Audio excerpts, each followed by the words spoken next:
नमस्कार। मैं डॉक्टर सौरभ शर्मा, सहआचार्य इतिहास, राजकीय कन्या महाविद्यालय सिकंदरा दौसा। मध्यकालीन भारतीय इतिहास के क्रम में सल्तनतकालीन शासकों में विभिन्न शासकों के बारे में हम चर्चा कर रहे हैं। आज हम तुगलक वंश के संस्थापक शासक गयासुद्दीन तुगलक के बारे में बात करेंगे। गयासुद्दीन तुगलक का कार्यकाल बहुत ही अल्प समय के लिए रहा है, 1320 ईस्वी से 1325 ईस्वी तक। लगभग 5 वर्ष का गयासुद्दीन तुगलक का शासनकाल रहा है। गयासुद्दीन तुगलक के बारे में यह माना जाता है कि गाजी तुगलक या गाजी मलिक, जो गयासुद्दीन तुगलक का नाम था, सुल्तान बनने से पूर्व उसे गाजी तुगलक या गाजी मलिक के नाम से जाना जाता था। इसका पिता बलबन के गुलाम के रूप में था और माँ जो थी वो पंजाब क्षेत्र में निवास किया करती थी। इसका पिता मुसलमान था और माता हिंदू थी। तुगलक के बारे में ये कहा जाता है कि दयालु और उदार प्रवृत्ति का व्यक्ति था। जब गयासुद्दीन तुगलक शासक बनता है, दिल्ली सल्तनत की गद्दी पर बैठता है, उस समय दिल्ली सल्तनत की स्थिति अत्यंत दयनीय हो चुकी थी। सीमावर्ती जो प्रांत थे वहाँ पर दिल्ली का प्रभाव बिल्कुल समाप्त हो गया था तथा कई छोटे छोटे राज्यों ने, जो कि दिल्ली सल्तनत की अधीनता में थे, उन्होंने अपनी स्वतंत्रता की घोषणा कर दी थी और कर भेजना बंद कर दिया था। गयासुद्दीन तुगलक ने अपना शासनकाल बहुत ही जिम्मेदारी पूर्ण तरीके से किया। अमीर खुसरो ने तो इसकी प्रशंसा में यह भी कहा है कि गयासुद्दीन तुगलक ने कुछ भी ऐसा नहीं किया जो विवेक और बुद्धि से परिपूर्ण ना हो। यह भी कहा जा सकता है कि वह 100 पंडितों का शिरोवस्त्र अपने राजमुकुट के नीचे धारण किए हुए था। इसका अभिप्राय यह है कि उसने जो भी कार्य किए वो बहुत ही दूरदर्शितापूर्ण थे, चतुराईपूर्ण थे और दिमाग से काम में लेते हुए कार्य किए थे। इस कारण ऐसा माना जाता है कि उसके जो राजमुकुट जो वो पहनता था, उसके नीचे लगभग 100 पंडितों के बराबर का दिमाग वह रखता था। इसका कहना यही है, अभिप्राय यही है कि उसने बहुत ही बुद्धिमत्तापूर्ण निर्णय लिए और बड़े ही अच्छे तरीके से शासन को संभाला। सर्वप्रथम हम आर्थिक सुधारों की बात करेंगे। जब गयासुद्दीन तुगलक सिंहासन पर बैठता है, उससे पूर्व के जो शासनकाल था मुबारक शाह खिलजी का और खुसरो शाह का, जो थोड़े समय के लिए शासनकाल था, वो हमने देखा था कि वो अव्यवस्था का काल था और उस समय अपव्यय के कारण राज्य की आर्थिक स्थिति बहुत ही खराब हो चुकी थी। सुल्तान ने आर्थिक स्थिति सही करने के लिए सभी विशेषाधिकारों और जागीरों की जांच करने की आज्ञा दी और जो अवैध जागीर थी उनको उसने राज्य के द्वारा जब्त करवा दी।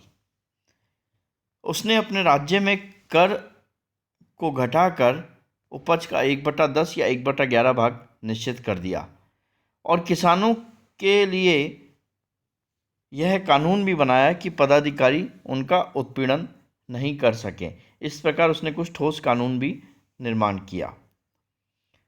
कुछ इतिहासकारों के अनुसार उसने एक वर्ष में किसी भी इक्ता में राजस्व में 1/10 और 1/11 से अधिक वृद्धि नहीं करने की आज्ञा दी। यानी यहाँ पर देखने की बात यह है कि गयासुद्दीन तुगलक के द्वारा एक और जहाँ अवैध जागीरों को जब्त किया जा रहा है, विशेषाधिकारों को समाप्त किया जा रहा है, लेकिन निम्न वर्ग के कृषक वर्ग को राहत देने का कार्य कर रहा है। यानी उन पे कर की राशि भी कम कर रहा है, उन पे लगान वसूली करने वाले यदि पदाधिकारी उनका उत्पीड़न करते हैं तो उसके खिलाफ ठोस कानूनों को बनाने और उनका पालन करने की बात भी कर रहा है। तो इस तरह से आर्थिक सुधार उसने एक संतुलन स्थापित करते हुए करने का प्रयास किया। कृषि संबंधी सुधार जो गयासुद्दीन तुगलक के द्वारा किए गए, उसने यह कहा कि कृषि में लगान बढ़ाने की बजाय कृषि योग्य भूमि का विस्तार किया जाए, जिससे लगान अपने आप ही ज़्यादा होगा, ज़्यादा खेती होगी। इस उद्देश्य से गयासुद्दीन तुगलक ने बंजर भूमि को कृषि योग्य बनाने का प्रयास किया। सिंचाई के लिए नहरें खोदी, जिससे अकाल के समय पानी की समस्या नहीं हो। कई स्थानों पर उसने बाग लगवाए।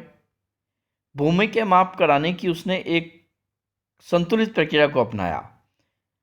जो माप कराने की जो मसाहत पद्धति जो कि अलाउद्दीन खिलजी ने लागू की थी, क्योंकि वो ज़्यादा से ज़्यादा कर वसूलना चाहता था और उसने भूमि के उपज के आधार पर लगान निर्धारित किया था, उसके स्थान पर गयासुद्दीन तुगलक ने पुरानी बटाई और नस्क व्यवस्था को ही लागू रहने दिया। राजस्व वसूली करने वाले जो पदाधिकारी होते थे, उन्हें कमीशन के स्थान पर कर मुक्त भूमि दी जाने लगी। न्याय संबंधी सुधार। न्याय व्यवस्था में भी बहुत सुधार गयासुद्दीन तुगलक के द्वारा किए गए। उसने राजकीय ऋण संग्रहित करने के लिए शारीरिक यातनाएं देने की प्रथा को समाप्त कर दी। यानी कर वसूली के लिए जो पदाधिकारियों के द्वारा या सैनिकों के द्वारा करदाताओं का उत्पीड़न किया जाता था, उसको उसने बंद करा दिया। लेकिन चोरों, राजस्व ना देने वाले और राजकीय धन का गबन करने वाले व्यक्तियों के प्रति यह दंड विधान पूर्वतः रखा गया। यानी जो आदतन अपराधी थे या आदतन राज्य को कर नहीं देते थे, राजकीय धन का गबन करने का प्रयास करते थे, उनके खिलाफ उसने दंड का विधान पूर्वत शारीरिक यातनाएं देने का जारी रखा। यातायात व्यवस्था और पुलिस व्यवस्था को पुनर्संगठित करने का श्रेय भी गयासुद्दीन तुगलक को जाता है। सैनिक उपलब्धि में सबसे पहली उपलब्धि गयासुद्दीन तुगलक की थी। दक्कन में वारंगल के जो काकतीय राजा प्रताप रुद्रदेव द्वितीय ने दिल्ली को कर भेजना बंद कर दिया था, स्वयं को स्वतंत्र घोषित कर दिया था।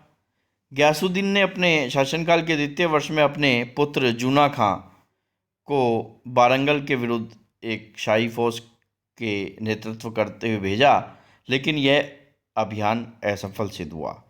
4 महीने के उपरांत पुनः जूना खां को काकतीय राजा को सबक सिखाने के लिए भेजा गया। दूसरा प्रयास सफल रहा। काकतीय राजा प्रताप रुद्रदेव द्वितीय आत्मसमर्पण के लिए बाध्य हुआ। वारंगल पर दिल्ली का अधिकार हो गया और उसका नाम बदलकर सुल्तानपुर कर दिया गया। दूसरा सैनिक उपलब्धि बंगाल पर विजय था।